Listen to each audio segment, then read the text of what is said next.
All right, welcome back to the deep dive.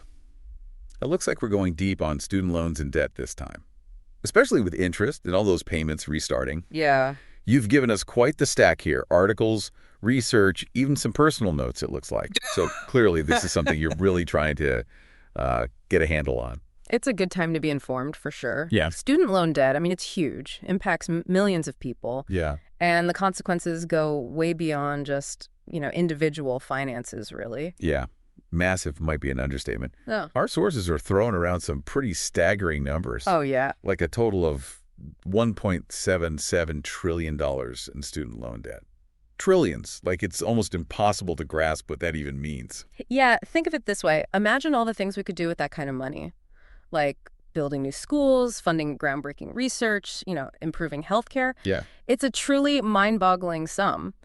And the problem is it's not going away anytime soon. In fact, it's only getting bigger. Okay, now my stomach is starting to churn a little bit. Yeah. So for someone out there who's, dealing with student loans, what does all of this actually mean for them? I think it means understanding the full scope of the situation. Like, we need to go beyond just the dollar signs and look at how this debt impacts, your mental well-being, your life choices, Right. future family plans. It's about connecting the dots between the numbers and your lived experience. One thing that jumps out from your notes is this idea of family money stories. Mm-hmm. Could you explain what that means? Yeah. It's a fascinating concept. It basically refers to the unspoken messages we absorb about money from our families growing up. How our parents talked about money, how they spent it, how they saved or didn't save. Right. All of that gets ingrained in us, shaping our own financial behaviors, often without us even realizing it. So you're saying that before someone even considers college, having open and honest conversations about money within the family is, like, crucial.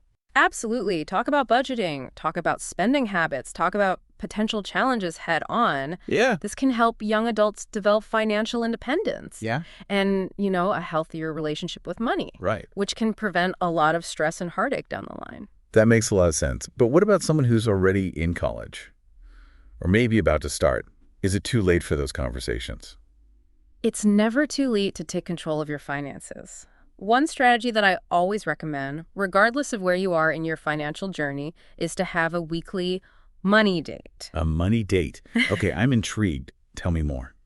It's simpler than it sounds. Just set aside an hour each week to, review your expenses, your upcoming bills, your bank account balances. Just get a clear picture of where you stand financially. It's like a financial checkup. Exactly. It builds awareness, helps you course correct before any minor financial hiccups, turn into major problems. And while you're in that financial mindset, it's also crucial to stay informed about student loan programs and potential relief options. Right. I mean, those things are always changing. All right, because things are always in flux constantly. Yeah, knowing what's available can make a huge difference. Speaking of changing things, there's been a lot of buzz lately about this SAVE plan. Is that something worth looking into for someone dealing with student loans? Absolutely. The SAVE EIF plan, which stands for Saving on a Valuable Education Plan, can be a real game changer for a lot of borrowers. Okay, I'm all ears. Tell me why this plan is so special. Well, for starters, it caps your monthly payments at 10% of your discretionary income, which is already a huge relief for a lot of people. All right. But what makes it even more impactful is that it kind of cleverly adjusts how discretionary income is calculated. So what does that mean in plain English? Does it mean more money in my pocket each month? For a lot of people, yes. And there's another important factor, too. The SAVE plan considers your family size when determining those payments. Mm-hmm. So if you have dependents, you're likely to pay even less. Okay, that does sound a lot better than just like blindly going with the standard repayment plan. Yeah. Which, if I'm being honest, that's what I was planning on doing. Yeah, it definitely can be. Yeah. And here's where things get really interesting. The SAVE plan becomes even more powerful when combined with public service loan forgiveness, or PSLF. Okay. If you work for a qualifying nonprofit or government organization, the SAVE plan can act as a major stepping stone towards having your loans completely forgiven. Okay, now you've really got my attention. Loan forgiveness sounds amazing. Yeah. But isn't PSLF, like, notoriously difficult to navigate? It can be tricky, but don't let that discourage you. The key is to really understand the rules. First, you need to be employed full-time by a qualifying organization. In the U.S., think federal, state, local, tribal government jobs. military, or even a 501c nonprofit. Okay. And you'll also need to make sure your loans are direct loans. Okay. If you have other federal loans, you can consolidate them into a direct loan program. Got it. So I can't try to sneak in that loan I took out for a jet ski a few years back. Definitely not. And here's the big one. You need to make 120 qualifying monthly payments under a qualifying repayment plan, which is where the Savvy plan fits in perfectly. Hold on. 120 payments? That's 10 years. It is a significant commitment, yeah, but the reward is significant as well. Complete forgiveness of your student loans.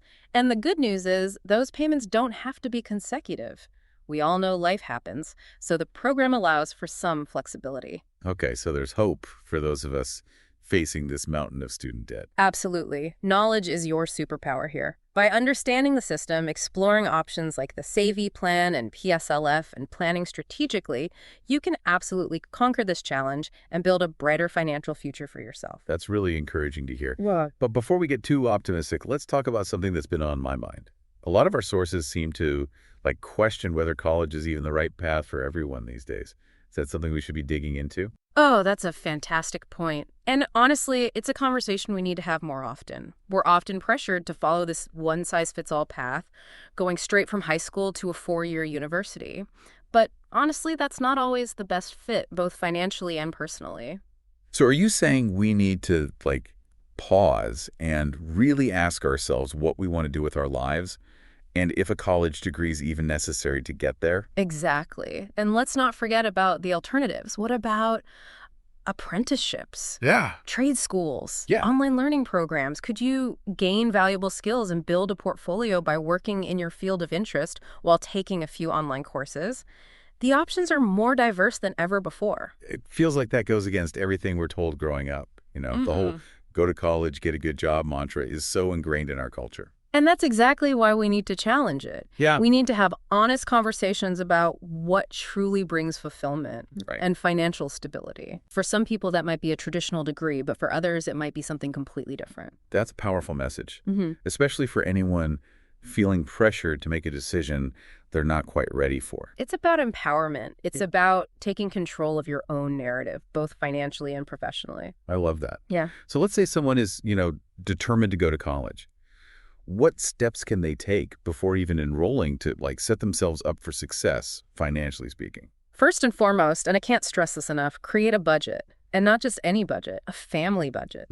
Get everyone involved. Have open and honest conversations about, expectations, resources, limitations.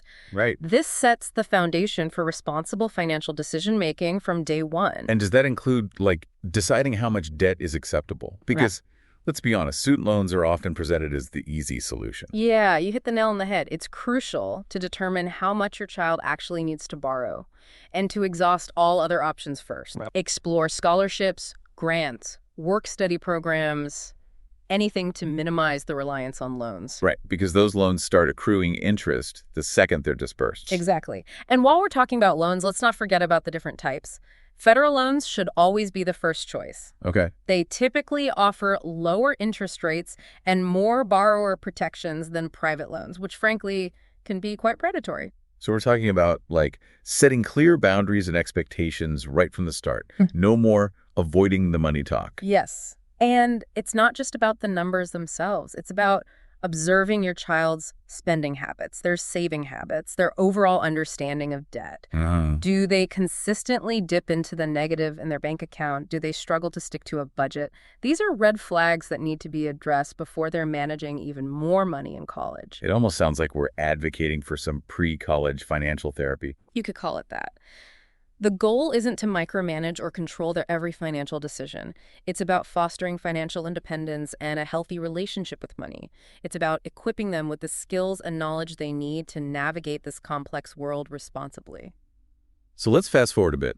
College acceptance letter in hand, bags are packed, and maybe there are a few tears as you drop them off at the dorm. What happens next on this financial journey? Now is when those money management skills are really put to the test. Encourage your child to continue that weekly money date. Review their budget, their bills, their bank accounts, the whole 9 yards. So consistency is key, even when they're, surrounded by new temptations and that newfound sense of freedom that comes with being away from home. Absolutely. And while they're busy focusing on their studies, it's also crucial for them to stay informed about any changes in loan programs and relief options. Those policies are constantly evolving. And knowing their rights and options can save them a lot of stress and money in the long run. And speaking of repayment, our notes mention that there isn't like a one-size-fits-all solution. How does someone figure out what's best for their unique situation? That's where federal student aid comes in. They have an excellent online resource called the Loan Simulator. Right. This tool helps you weigh different repayment options based on your income, family size, loan amount, providing a personalized recommendation. So no more blindly picking a plan and hoping to the best. Not if you use this tool wisely. It takes the guesswork out of the equation and helps you make an informed decision that aligns with your specific circumstances. I'm already feeling more empowered just hearing about these resources. Yeah. But before we dive deeper into repayment options, there's another big question we need to address. Is college even worth it these days? Our sources really seem to be pushing us to take a hard look at that question. Yeah. And it is a question worth asking. We're constantly bombarded with the message that a college degree is the only path to success, but that's simply not true anymore. Right. Times have changed, and there are more alternatives than ever before. So how do we know if college is truly the right fit? I think you start by honestly evaluating your interests and career aspirations. Does the career you envision actually require a college degree? Could you gain the necessary skills through an apprenticeship, vocational school, or an online learning program? What about building a portfolio while working in your field of interest? It sounds like we need to redefine what success looks like and acknowledge that a traditional four-year degree isn't the only path to get there. Exactly. And that's a powerful message, especially for young adults who might be feeling pressured to follow a path that isn't truly aligned with their passions and goals. It's about breaking free from the mold and charting a course that feels authentic and fulfilling, both personally and financially. Precisely. It's about recognizing that there are many paths to success. And that a college degree may not be the only option. Or even the best option for everyone. And sometimes the most fulfilling path, might not involve a classroom at all. You're talking about trade schools, apprenticeships, those kinds of things. Exactly. Think electricians, plumbers, welders, carpenters. These are skilled trades that are in really high demand right now. And they offer, excellent earning potential without the burden of student loan debt. That's a really good point. We tend to put so much emphasis on four-year degrees that we forget about these other valuable and lucrative options. It's almost like we've created this hierarchy of education, with trade schools and apprenticeships somehow being viewed as, less than. Yeah, which is completely backwards, considering how much our society relies on those very trades. Right. Imagine a world without electricians or plumbers. Chaos. Okay, I'm getting the picture. But let's say someone's heart is set on, a traditional college experience. What can they do to at least minimize the financial burden? Starting at a community college can be a brilliant strategy. Okay. It's a more affordable way to complete those general education requirements before transferring to a four-year university. So it's like a 2-for-1 deal. You save money and you get more personalized attention in smaller classes. Exactly. It's a win-win for a lot of students. And it's important to remember that even a college degree doesn't guarantee a job in your chosen field. Right. That's something our research highlighted. A surprisingly high percentage of graduates end up working in fields completely unrelated to their majors. It's true. Over 70%, in fact. So I think it's worth exploring, different career paths, gaining practical experience through internships or part-time jobs while you're still in school. So it's not just about the piece of paper. It's about building a diverse skill set and making yourself marketable in a competitive job market. Exactly. And who knows, you might even discover a passion you didn't know you had along the way. Okay, that's encouraging. But let's be real for a second. Student loans are often, unavoidable. What advice do you have for someone who's already, knee-deep in debt? First and foremost, don't panic. Take a deep breath. And assess your situation. Understand the terms of your loans, the interest rates, and the repayment options available to you. Our sources mention a few different repayment plans. There are several, and the best one for you will depend on your individual circumstances. The standard repayment plan is the most common. But it may not be the most, beneficial. Right. We've already talked about the Save I plan, which seems like a great option for many borrowers. What other choices are out there? Well, there's the graduated repayment plan, where payments start low and gradually increase over time. Okay. This can be helpful if you anticipate your income rising in the future. That makes sense. And what about like income-driven repayment plans? Those have come up a lot in our research. Yeah. These plans are designed to make your monthly payments more manageable by capping them at a percentage of your discretionary income. The Savvy plan kind of falls into this category. Yeah. But there are other options as well, each with its own set of rules and eligibility criteria. So it's all about finding the right fit for your financial situation and long-term goals. Precisely. And remember, you're not alone in this. There are resources available to help you navigate these complex choices and make informed decisions. Federal Student Aid has a wealth of information on their website, and there are also nonprofit organizations dedicated to providing, student loan counseling and support. That's reassuring to know. But what if you're, like, really struggling to make those monthly payments? Are there any options for, relief? Absolutely. Deferment and forbearance are temporary options that allow you to postpone or reduce your payments for a certain period of time. These can be lifesavers if you're facing, unemployment, a medical hardship, or other unexpected financial challenges. So it's like hitting the pause button on those payments, giving you some breathing room to get back on your feet. Exactly. But it's important to note that interest may still accrue during deferment or forbearance, depending on the type of loan you have. Got it. So it's a temporary solution, not a free pass.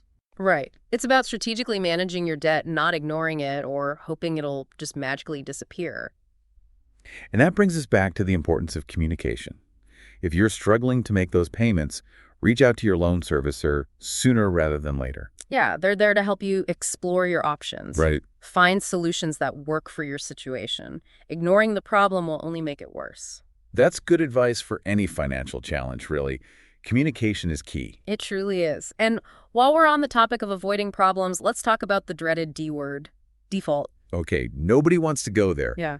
But it's important to understand the consequences. Absolutely. Defaulting on your student loans can have a devastating impact on your credit score, making it difficult to rent an apartment, buy a car, or even secure a job. And it doesn't stop there, right? Nope. The government has various tools at its disposal to collect on defaulted loans, including wage garnishment, tax refund intercepts, and even withholding Social Security benefits. So it's not something to be taken lightly. Not at all. I think it's crucial to understand that student loans are serious financial obligations. Right. And ignoring them will not make them go away. It sounds like we need to kind of shift our mindset around student loans, viewing them not as like a burden, but as an investment in our future. It's a great way to look at it. And like any investment, it requires careful planning, strategic decision-making, and ongoing attention. So before we move on to the next kind of phase of our deep dive, any final thoughts for our listeners on this whole repayment journey? Well, remember you have options. Don't be afraid to explore those options. Ask questions and advocate for yourself. Whether it's choosing the right repayment plan, considering deferment or forbearance, or even exploring loan forgiveness programs, there are paths available to make this journey less daunting. That's really reassuring. It feels like we're starting to see the light at the end of this student loan tunnel. We are. And remember, knowledge is power. The more informed you are, the better equipped you'll be to navigate this complex landscape and emerge from it, financially stronger. I love that. So let's take that newfound knowledge and dive into the next stage of our exploration. What happens after graduation? What steps can graduates take to ensure a smooth transition into the quote-unquote real world, both financially and professionally? That's an excellent question, and one that often gets overlooked, I think, in the frenzy of graduation celebrations. Yeah. It's a time of significant transition, and careful planning can make all the difference. So where do we begin? What's the first thing a recent grad should do to kind of set themselves up for success? It might sound mundane, but one of the most crucial steps is to actually update their contact information with their loan servicer. Okay. Addresses change, phone numbers change, and it's vital to ensure that all communication channels are open and accurate. Okay, that makes sense. You don't want those important notices getting lost in the shuffle. Exactly. And speaking of notices, this is the time to really familiarize yourself with the grace period. Okay. That typically comes with federal student loans. Ah, the grace period. That brief window of freedom before the repayment hammer drops. Precisely. Most federal loans offer a 6-month grace period after graduation, giving you some breathing room to find a job, get settled, and prepare for those upcoming payments. But it's not a free pass, right? That interest clock is still ticking. Unfortunately, yes. While you don't have to make payments during the grace period, interest may still accrue on some types of loans, Okay. adding to your overall debt. So it's wise to use that grace period strategically. Absolutely. It's a valuable time to research repayment options. Yeah. Create a budget that includes those upcoming loan payments, and even consider making small payments toward the interest if your financial situation allows. So it's about proactive planning, not procrastination. Exactly. The more prepared you are, the smoother this transition will be, both financially and emotionally. So we've updated our contact information. We're aware of the grace period and its implications. What's next on our kind of post-graduation to-do list? This is a great time to explore loan consolidation. Okay, back up for a second. What exactly does that mean? Loan consolidation essentially combines multiple federal student loans into a single new loan with one monthly payment and potentially a lower interest rate. So it's about simplifying things, having one bill to pay instead of like juggling multiple loans with different due dates and interest rates. Exactly. It can be a great way to streamline your repayment process. Yeah. And potentially save money on interest over the life of the loan. That sounds like a no-brainer. Yeah. Are there any downsides to consolidation? There can be, depending on your individual situation. It's essential to weigh the pros and cons carefully. For instance, consolidating loans can sometimes extend your repayment term, meaning you'll be making payments for a longer period, even if your monthly payment is lower. So it's about looking at the big picture, not just the immediate relief of a lower monthly payment. Precisely. And it's important to remember that consolidation only applies to federal student loans. Right. Private loans typically cannot be consolidated with federal loans. Got it. So consolidation is something to consider, but it's not like a one-size-fits-all solution. Exactly. And this is where personalized financial advice can be invaluable. Yeah. Talking to a qualified advisor can help you determine if consolidation is right for you and guide you through the process. Okay, let's say we've navigated the consolidation decision. What other post-graduation steps should we be focusing on? This is the perfect time to, create or refine your budget. Back to the budget seems like a recurring theme in our deep dive. And for good reason. It's the foundation of responsible financial management. After graduation, your financial landscape changes significantly. Right. You may have new income sources, Yeah. new expenses, and those looming loan payments to factor in. So it's about adjusting to this new reality and creating a spending plan that aligns with your goals. Precisely. And remember, those goals may have shifted since you first started college. Maybe you're no longer pursuing that, high-paying corporate job, and you've opted for a more fulfilling but lower-paying career path. Your budget needs to reflect those choices. That's such an important point. It's about aligning your finances with your values and priorities, not just blindly chasing a certain income level. Exactly. And this is where that weekly money date we talked about earlier becomes even more crucial. Tracking your spending, identifying areas where you can cut back, and making conscious choices about how you use your money is key to achieving financial stability and staying on track with your repayment plan. So it's about staying engaged with your finances, not just setting a budget and forgetting about it. Precisely. And remember, this is a journey, not a destination. Yeah. Your financial situation will evolve over time. Right. And your budget needs to evolve with it. That's a great reminder. So we've created our budget. We're tracking our spending. What else should recent grads be thinking about as they kind of embark on this new chapter? This is a crucial time to start building good credit. Credit. That mysterious force that seems to follow us everywhere. It is a powerful force. Yeah. And building a good credit history is essential for navigating the financial world. It impacts your ability to, rent an apartment, secure loans, even get certain jobs. But how do you build credit when you're just starting out? It feels like a bit of a catch-22.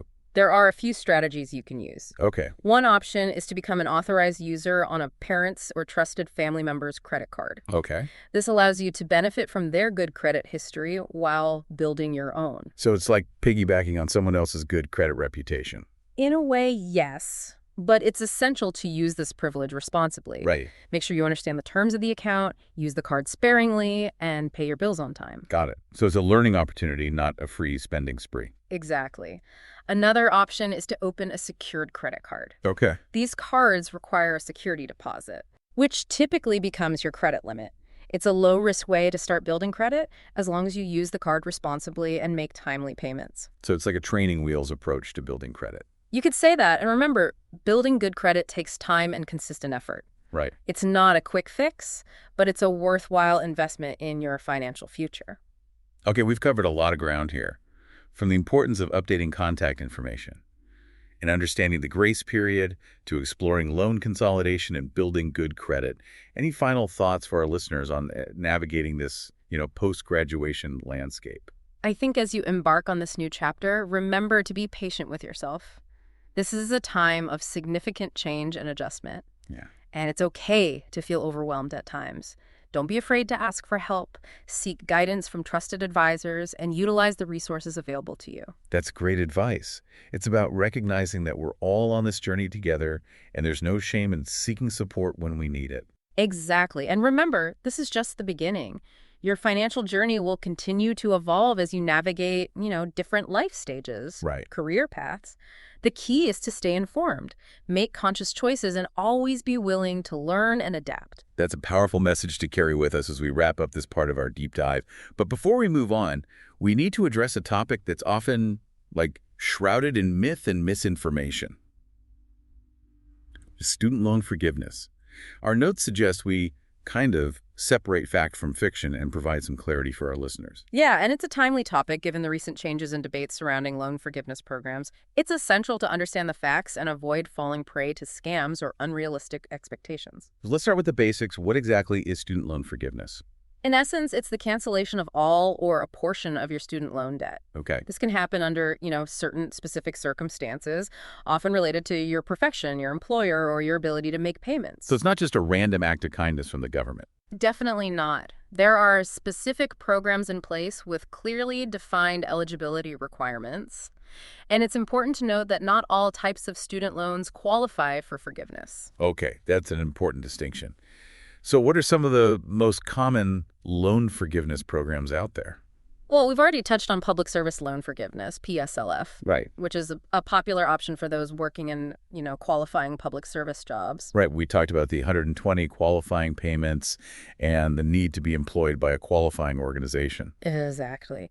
And it's crucial to understand that the rules surrounding PSLF have undergone some changes in recent years, making it easier for some borrowers to qualify. Okay. It's worth revisiting the program requirements even if you were previously denied. So it's a program worth keeping on your radar, especially if you're in a public service career. Absolutely. Another well-known program is teacher loan forgiveness, Okay. which offers forgiveness for educators who teach for a certain number of years in low-income schools. That's a great incentive to attract and retain talented teachers in areas that need them most. It is, and there are other, more specialized forgiveness programs, like those for healthcare professionals working in underserved communities, or for lawyers pursuing public interest careers. So it's about doing your research and understanding which programs you might be eligible for based on your chosen profession. Exactly. And remember, these programs often have specific application procedures and deadlines, so it's crucial to, stay informed Right. and organized throughout the process. Okay, let's talk about the elephant in the room. Student loan forgiveness scams. Our notes suggest that these are becoming increasingly prevalent. Unfortunately, yes. As the demand for loan forgiveness grows, so do the opportunities for scammers to prey on vulnerable borrowers. So how do we protect ourselves? What are the red flags to watch out for? Be wary of any company or individual that promises immediate or guaranteed loan forgiveness.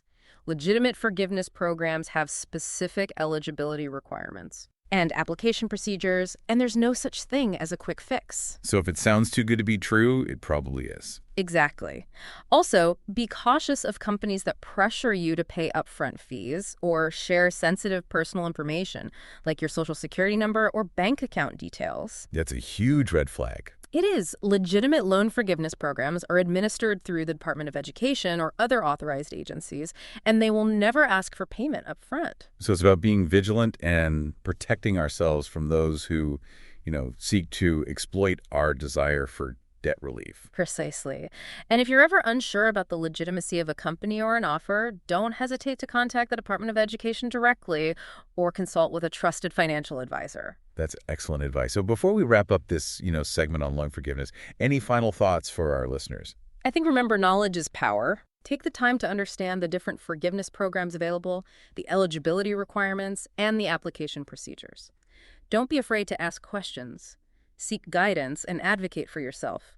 And most importantly, be wary of scams and protect your personal information. Wise words.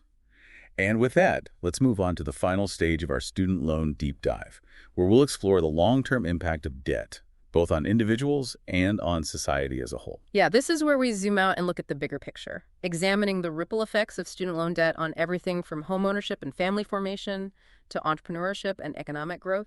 Okay, now we're getting into the really juicy stuff. But before we dive into those societal implications, let's bring it back to the individual level. How does carrying this, massive debt burden affect people's lives, their choices, their overall well-being? Well, the research is clear. Student loan debt has a profound impact on mental health. Borrowers often experience heightened levels of, stress, anxiety, and even depression Right. as they grapple with the weight of this financial obligation. It's like this constant shadow looming over them, impacting their sleep, their relationships, their ability to, just enjoy life. Exactly. And I think it's not just about the dollar amount.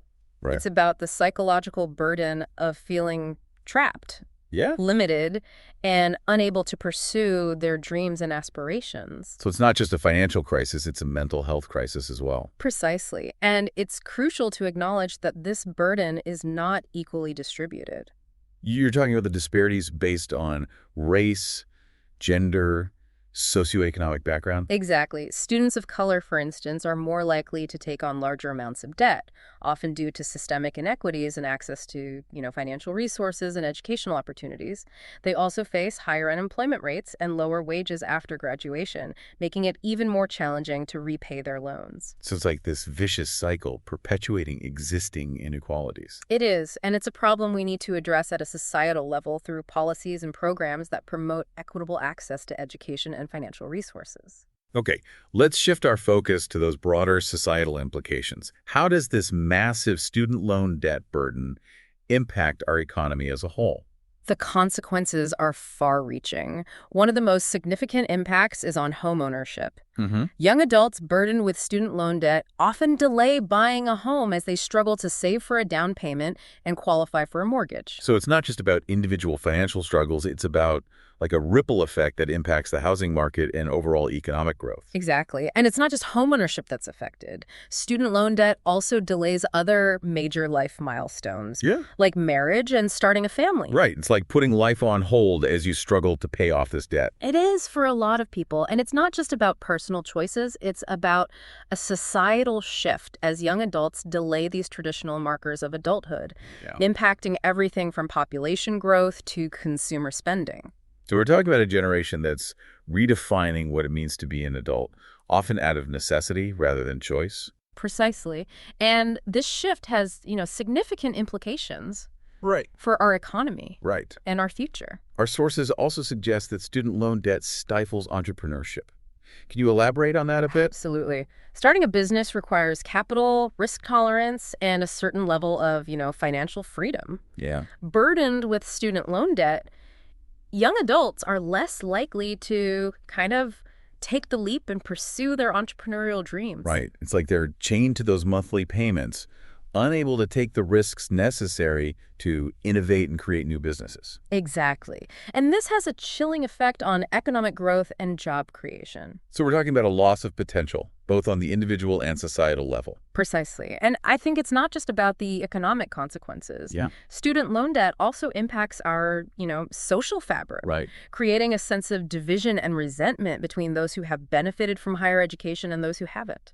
It's like this silent rift running through our society, fueled by economic anxiety and a sense of unfairness. It is. And it's a problem we need to address through, open dialogue, Yeah. empathy, and a collective effort to find solutions that work for everyone. So it's not just about individual responsibility. It's about acknowledging the systemic factors that contribute to this crisis and working together to create a more just and equitable society. Precisely. And that's where our deep dive leads us, I think. Yeah. To a recognition that student loan debt is not just a personal problem, it's a societal problem. It's a problem that requires collective action, creative solutions, and a commitment to building a future where everyone has the opportunity to pursue their dreams without being crushed by the weight of debt. Those are powerful words to ponder as we kind of wrap up this exploration. Any final thoughts for our listeners as they navigate this complex landscape? I want to say, remember, you are not alone. Millions of Americans are grappling with student loan debt, and there are resources available to help you navigate this journey. Seek guidance from trusted advisors, explore your options, and advocate for yourself. And most importantly, remember that your worth is not defined by your debt. You are capable, resilient, and deserving of a brighter financial future.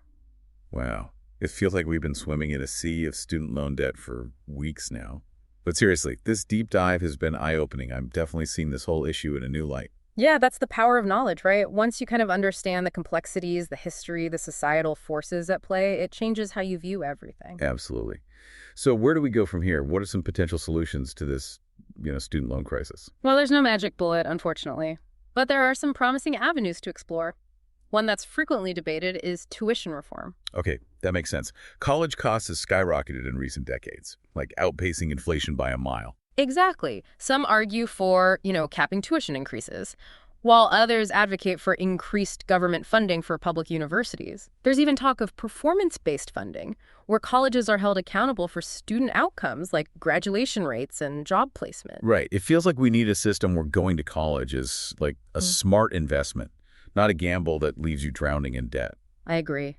And then, of course, there's the whole debate about loan forgiveness, which we touched on earlier. Right. It's a complex issue with strong arguments on both sides. For sure. Some people believe it's like a moral imperative to relieve the burden of student loan debt on a generation that's, struggling to get ahead, while others argue that it's unfair to those who've already paid off their loans. Yeah. Or those who, chose not to go to college in the first place. You've summed it up perfectly. And there are economic arguments to consider as well, both for and against loan forgiveness.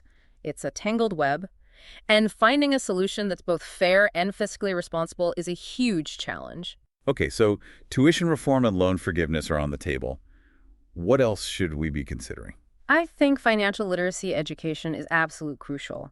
We need to start equipping young people with the knowledge and skills to make informed decisions about borrowing and managing debt. Right. Ideally, long before they even consider taking out student loans. You're right. It's not enough to just tell them, go to college. Yeah. We need to actually teach them how to navigate the financial maze that often comes with higher education. Absolutely. And starting early, ideally in high school or even middle school, is key. And it's not just about crunching numbers and understanding interest rates. It's about understanding the psychology of money, how our emotions and biases can influence our financial choices. So it's like financial therapy for teens. You could say that. And it's not just about, preventing future debt. It's about empowering young people to take control of their financial lives, make sound decisions, and ultimately build a secure future for themselves. I love that idea. Okay, any other solutions we should be thinking about? This might sound a bit radical, but what if we challenge the very notion that a college degree is the only path to success? You're talking about, like, elevating trade schools, apprenticeships, all those alternative paths we discussed earlier. Exactly. What if we, as a society, started valuing those skills equally? What if we provided more funding and support for those programs and celebrated those career choices as much as we do traditional college degrees? That would be a huge cultural shift. But I love the idea of expanding our definition of success and recognizing the value of, diverse skills and talents. Not everyone is meant to be a doctor or a lawyer, after all. Yeah, it's about creating a society where everyone has the opportunity to thrive, regardless of their educational path. It's about recognizing that a 4-year degree isn't the only measure of intelligence or worth. That's a beautiful vision. But how do we get from where we are now to that ideal? It feels like such a daunting task. It won't be easy, that's for sure. But change always starts with conversation. It starts with questioning assumptions, challenging the status quo, and demanding better for ourselves. Right. And for future generations. So it's about, raising awareness, speaking up, and pushing for policies that promote education and opportunity for all, not just for a select few. Precisely. And I think it's about recognizing that this isn't just a student loan crisis. Yeah. It's a societal crisis. It's a crisis of values, of priorities, of how we define success and measure worth in our culture. Wow, that's deep. So as we emerge from this deep dive, blinking in the sunlight, what's the one thing you want our listeners to remember? I want them to remember that hope is not lost. While the challenges are significant and complex, there are solutions within reach. By understanding the complexities, engaging in thoughtful dialogue, and demanding better from our leaders and from ourselves, we can create a future where education is truly a pathway to empowerment, not a burden that weighs us down. Beautifully said. And on that note, we'll bring this deep dive into the world of student loans to a close. Thank you for joining us on this journey. We hope you've emerged with a clear understanding of the issues, a sense of empowerment, and a renewed hope for the future. Remember, knowledge is power. Use it wisely.